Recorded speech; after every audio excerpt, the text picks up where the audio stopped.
Qui n'a pas été attiré par l'odeur de pain chaud? Qui n'a pas été attiré par l'odeur des croissants quand il passe à proximité d'une boulangerie? Par réflexe, fasciné, sous son charme, cette odeur qui te mène par le bout du nez. Sans faire de jeu de mots, ni m'éloigner de la réalité, le marketing olfactif.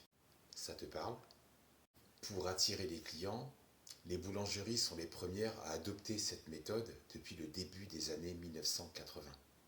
Un artisan sur deux est silencieux sur le sujet car bien évidemment, il a un business à défendre.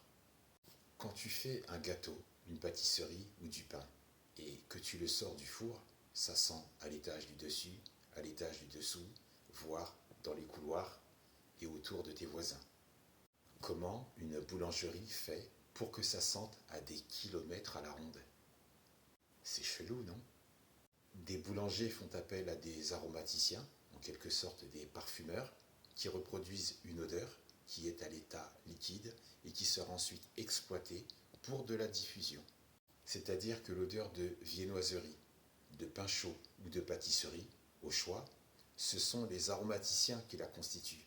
Elle est sous la forme liquide pour que les boulangers l'emploient sous l'effet de la chaleur et ensuite la diffusent.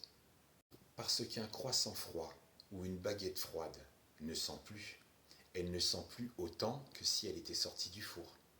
Quand on cuit du pain ou de la viennoiserie, c'est l'odeur de la cuisson que tu sens. Mais quand tu es à plusieurs mètres de la boulangerie, c'est l'odeur de ces senteurs, fabriquées par ces chimistes, à l'état liquide, qui, sous l'effet de la chaleur, viennent caresser doucement l'intérieur de tes narines. Toutes les enseignes, hôtels, aéroports, dans les zones commerciales, galeries marchandes ou dans les gares, et toutes les chaînes qui vendent de la viennoiserie sont dotées d'un four de cuisson avec un extracteur d'air, histoire de t'enivrer dans toute la galerie.